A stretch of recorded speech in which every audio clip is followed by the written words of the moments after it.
It is very nice. Yeah. I love the graphics, don't you? Hello, everyone. Welcome back to this edition of Voices from the Hill.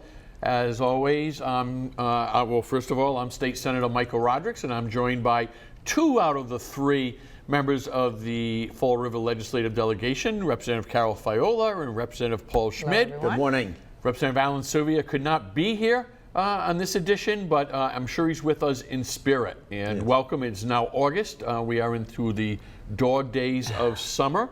I hope you're all enjoying everything that this great area has to offer in the summer. And you know, there's a lot we want to talk about this morning. And I think the first thing that we'd like to bring up is an issue that Representative Fiola just mentioned as we were getting organized, because, you know, we never plan this. No. This show, we just show up and we say, what are we going to talk about?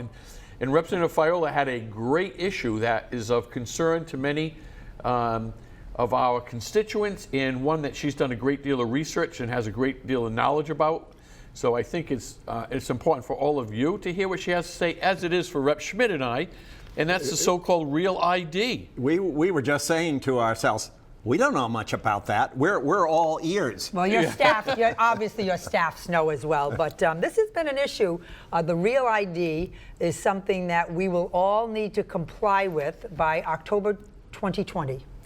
And this is really a result. It's a federal law. Federal law, really like a homeland security issue that came out of 9/11. And about 2005, they made the federal law that by October 2020, everyone will have this real ID. And I bring it up because a lot of you now are going to renew your licenses, and you're getting the paperwork, and it's asking you to bring the documentation and whether or not you want the real ID. So what does the real ID allow you to do? It allows you to do 2 things. It allows you to enter a federal building. Unless you have your passport or real ID, you will not be able to enter a federal building after October 2020.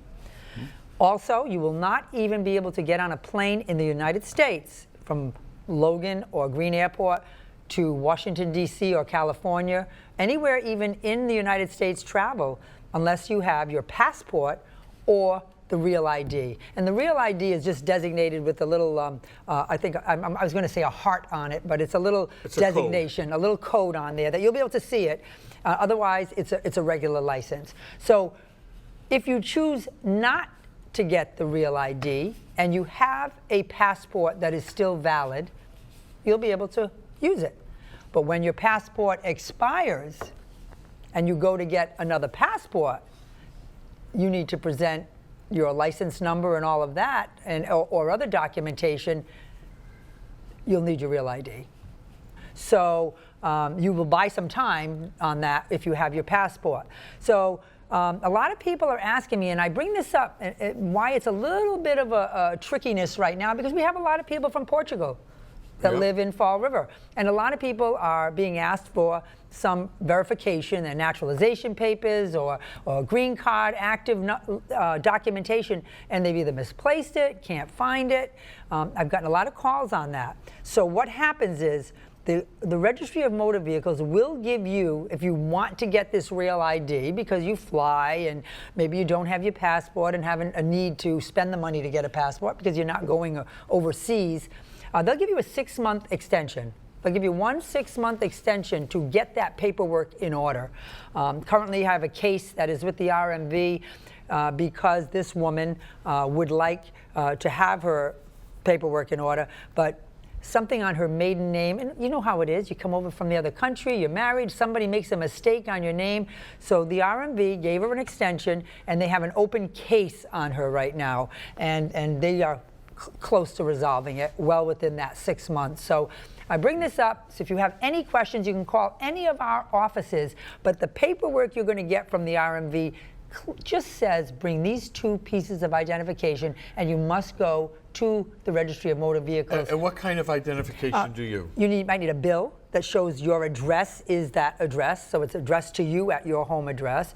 You'll need your papers, a citizenship documentation, as I just mentioned, your passport. That qualifies. That would qualify. So there's a listing, and any 2 one from here and two from here, or one from here. It's very clear, and the only time this poses an issue is if you're mistaken that citizenship paper. So keep an eye on, look for your paperwork. You can Google. You can reach out to any of our offices, but this is real, and this is a federal. And a lot of people say, really, I'm glad to hear that we're doing this. We are actually one of the states that was a little lagging in time frame. Our budget's a little delayed, but not to worry, because we have a budget. We have a strong economy here. We have a great budget coming. I know. I'm looking at the senator, but we have now implemented it, and we did it a couple of years ago in session where we adopted it, House and Senate, and the governor signed. And so October 2020. So you've got well over a year to get it in order. Representative, what are some of the snags that people are running? What's a typical problem that they run into? Typical problem is really the only problems that I have heard are those people that are have their green card or have their naturalization papers and they can't find them. Oh. So you've got to look for them and make sure that you have them. And the other snag is if you want a regular standard renewal of your license, you can do it online or go down to the RMV, but you must go to the RMV or the AAA that does RMV to do this paperwork. Oh, and is there a separate line for this? You know what? I'm not sure about that. I know that they've reported that the lines, while they've done a great job. You always worry about lines, although you're right. They've really cut that down. There certainly have been plenty of problems at the RMV lately. Like scandalous problems. That's been more back of shop problems, the front of shop, the retail side. Yeah. I've actually had a number of constituents call me recently to say, Senator, I went to the registry and I had a good experience. Yeah. Wonderful. And I think a couple reasons. First of all, more and more transactions are done online. Yeah. So people can, instead of waiting in line, they go online and they can take care of a lot of routine transactions. So that reduces the amount of people at the registry. And I think they finally have put customer service at top of a platform of importance. But certainly, back of shop, they have their problems that the governor and the Secretary of Transportation is working through as we speak. We're going to hear more about that. That is a big problem. They know. Tell the public. I mean, this is. Well, there is a process so that if you get your driver's, if you have an infraction that causes your driver's license to be suspended in another state, say in Connecticut, say in North Carolina, that state notifies Massachusetts, and Massachusetts is supposed to suspend your driver's license until you take care of that infraction in another state.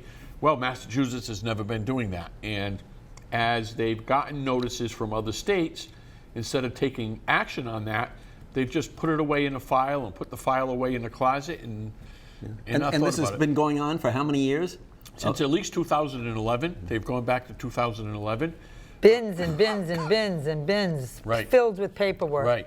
So it's a shame. And so, they're in the middle now of, I think they've suspended something like 1,600 licenses. 18, it might be one of you, maybe 1,800. Yeah, it's a might lot. be over 2,000 by the time the show ends. So it might be one of you that got a notice in the mail that, remember that infraction that you had back in 2012 in West Virginia? Or driving to Frank Pepe's Pizza in Connecticut? Yeah, remember? And Senator and Representative, I got to tell you a funny story. I got to tell you a family story about just this situation. Okay. And it's a story about my sister, and I'm going to tell it about my sister because it was my birthday yesterday. Happy birthday!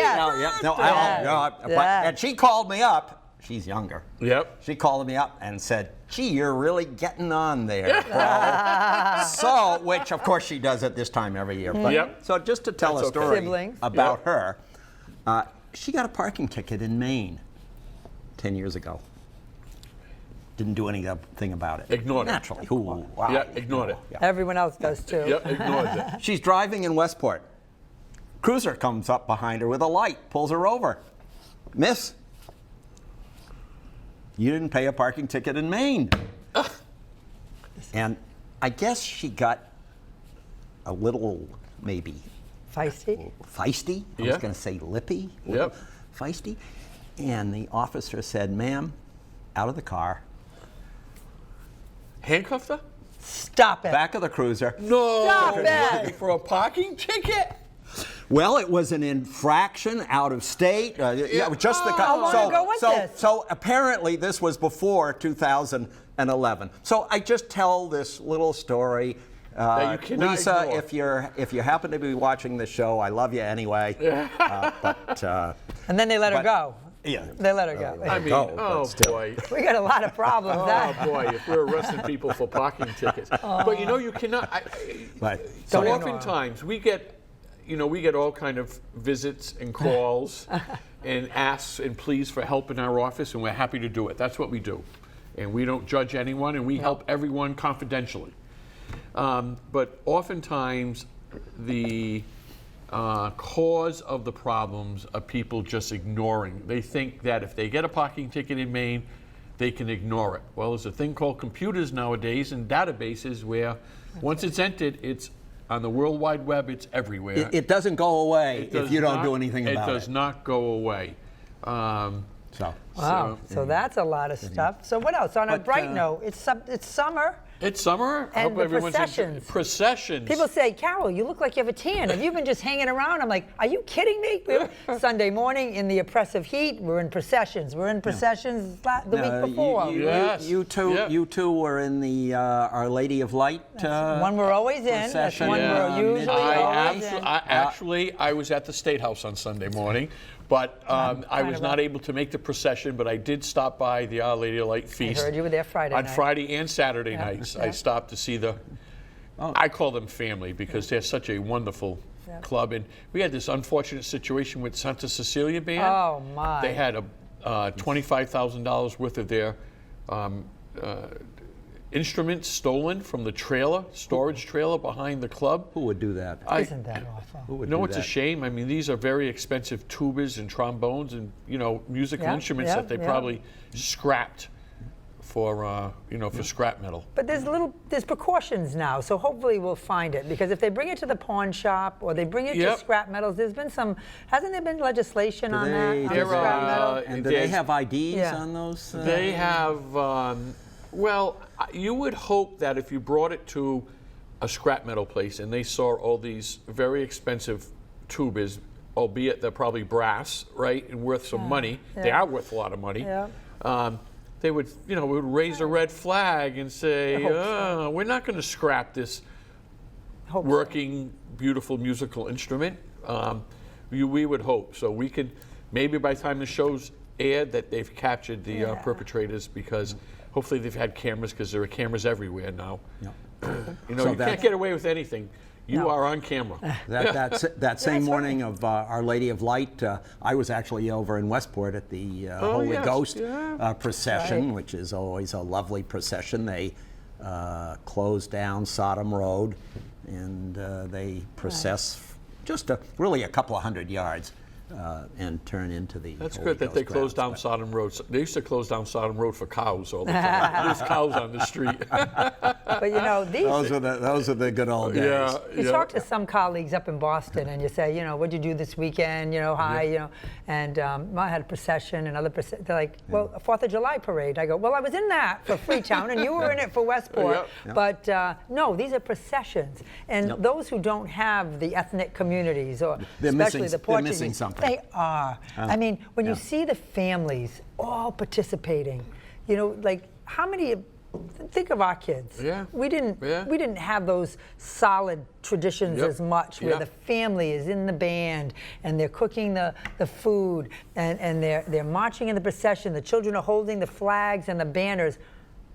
What a fabulous family involved event. So we love them. We're invited to many of them, and we find it such an honor to just watch that dynamic. Representative, you and I were at the St. Anthony procession, Liberal Silva in charge of, as he has for so many years. We marched with him. We marched with him, and had the sad news that Father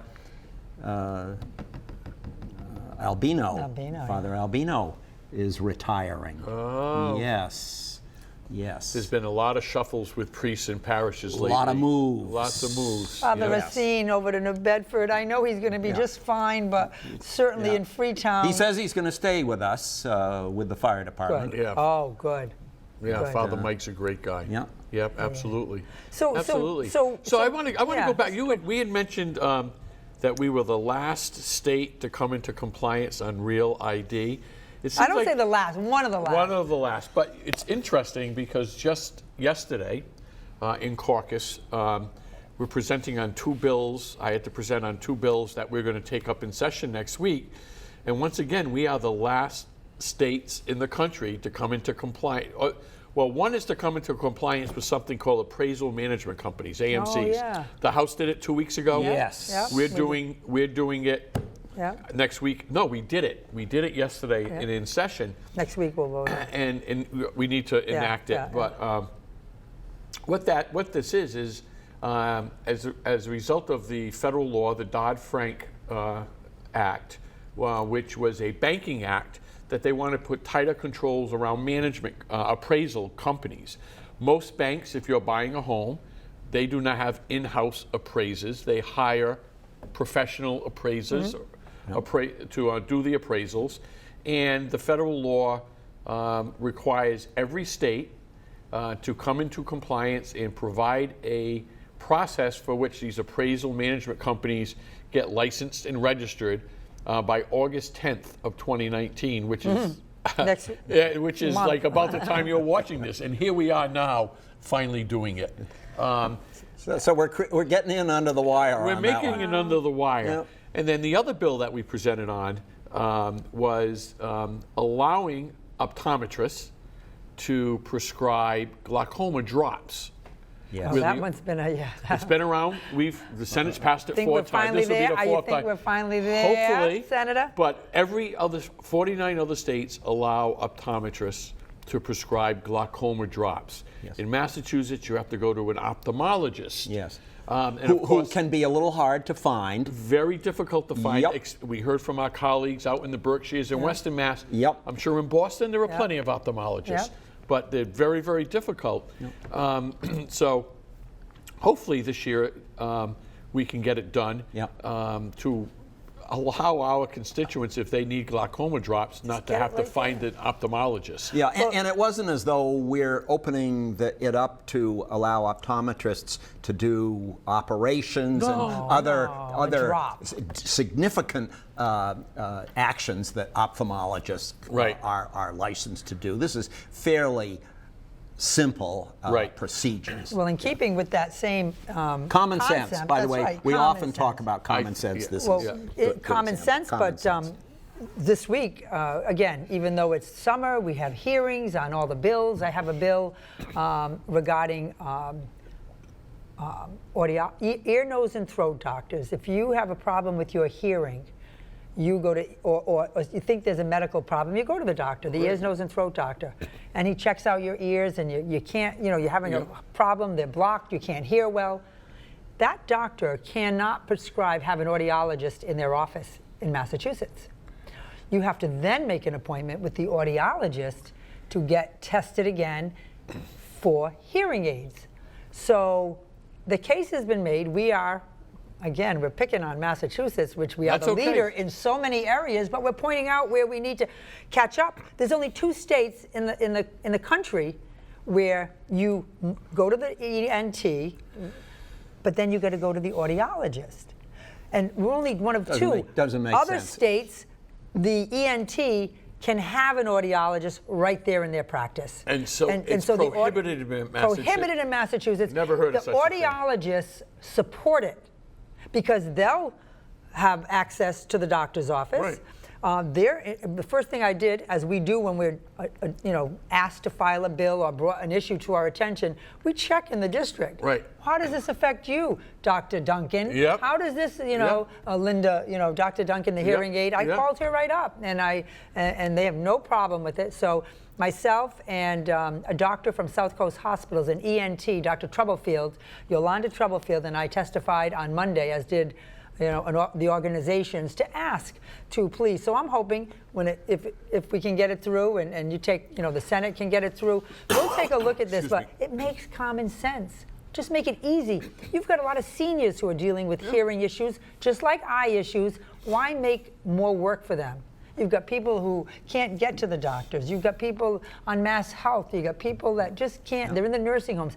Let's make it easy. Send it on over. I can tell you it'll come through the Ways and Means Committee. Thank you, Mr. Chairman. Common sense. Isn't it wonderful having the chair of Ways right. and Means here in the Fall River delegation? That's right. The problem is so lucky. I'm here in Fall River so less time than I used to be. But you're so representative. Well, thank you. Both you've of done you, a wonderful job on the Both of budget. you have represented me well, and I really appreciate it. And I say it all the time that you've got my back. Yeah. Well, like Thursday morning, did you present at the Westport Business to Business? I did, and they totally understood that you were working for all of us up in Boston. Yes, it was a big day on Thursday. So. And by the way, just to put a little something in your ear, there were a number of businesses there. Yes. Rawlco. Yes. Lee's Market. Yes. Tracy Chapman, the owner. And they were all raising the issue of coming into compliance with the new paid family medical leave. Family right. We medical gave them leave. 3. We did an extension for 3 months. Yep. And they've all said that they're all for this.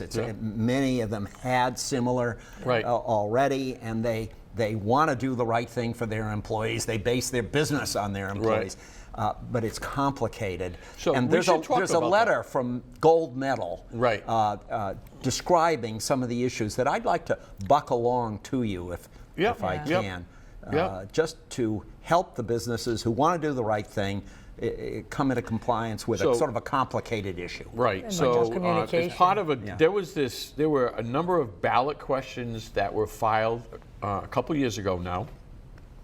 A year ago, November, one of which would raise the minimum wage to $15 per hour and index it in the future and eliminate the so-called tip wage exemption, so that whether you worked in a restaurant as a waiter or a waitress or you worked anywhere, there'd be one minimum wage. Another created the so-called paid family and medical leave, so that if you are not so much you, because we have paid sick time, but if you have a loved one, a child that's sick, that needs to go to the doctors, if you have a parent that you need to take care of, or that you could take time off and get paid for it in order to provide medical, for your family. So we spent probably 6 months, and I say we, the House was very well represented. Chairman Paul Broda, Leader Mariano, in the Senate it was Chairman Jason Lewis and myself, and we worked with this broad coalition. And it was interesting because on one side was the coalition in support of these provisions that included Debbie Fastino from Raise Up Massachusetts. It included representatives from the labor unions, SEIU. It included representatives of the clergy, faith community, priests and rabbis. Action. It wasn't United Interfaith, but it was similar. It was actual members of the clergy. It wasn't. It wasn't. It was. Everybody should be at the table. It was actual members of the clergy. And on the other side, you had business organizations like AIM, Jim Rooney from the Greater Boston Chamber of Commerce, Bob Luz from the Mass Restaurant Association. And we spent 6 months, and we were 5 miles apart. After 6 months, we were like just a few hundred feet apart. And then we took over, we being the legislature, working with Leader Mariano and Chairman Broda, Chairman Lewis, and myself. And we put a bill together that the governor called the Grand Bargain that does increase the minimum wage to $15 an hour over 5 years. It does increase the tipped wage exemption, but does not eliminate the tipped wage exemption. So, and anybody in a restaurant will tell you that tipped employees are the most highly compensated employees in the restaurant. And it does eliminate Sunday premium pay, time and a half in retail establishments. Once again, Massachusetts was the only state in the country that provided that. And not everybody's happy about that. Not everybody's happy. But it's a compromise. It was part of a deal. That's right. Compromises are There's always going to be people, no one's going to be completely happy. It's a balance. On the paid family and medical leave side, so the minimum wage issue was the easiest of the two because we've been doing that for years, right? Gradually bringing it up. That's not a new concept. We've had minimum wage, we've had forever. The paid family and medical leave was very, very complicated. Who qualifies? Who's entitled? How much are you entitled to? Who pays? Who pays? What if you move jobs? Is it portable? All these rules. So we spent a lot of time on that, and it took us a long time just to agree to who was going to do the analysis for us. So we ended up with 3 economists that they would create this. They created this formula. So you plugged all these components in, and it spit a number out of the bottom. What we agreed to, and we signed into law, cost the business community in the aggregate $700 million per year less than what it would have cost as it were filed. Complicated how you get there, but guess what?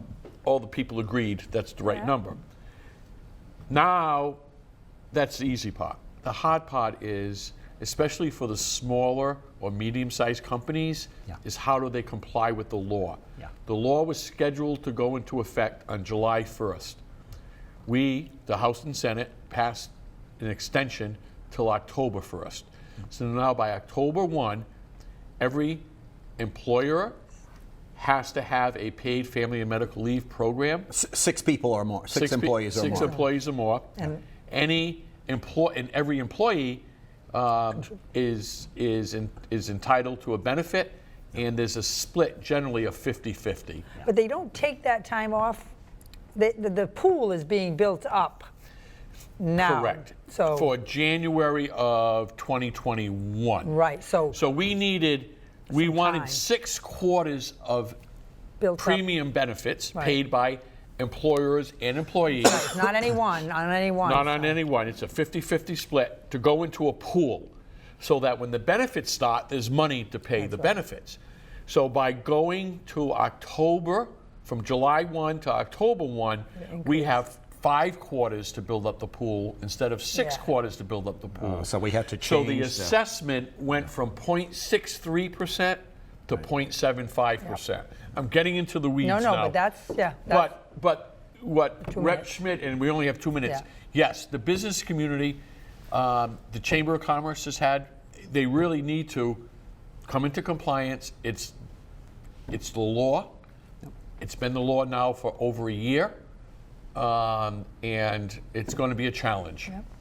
Yep. Oh, it is. Speaking of chambers, just very briefly, I just want to compliment the chamber here in Fall River and the chamber here in New Bedford.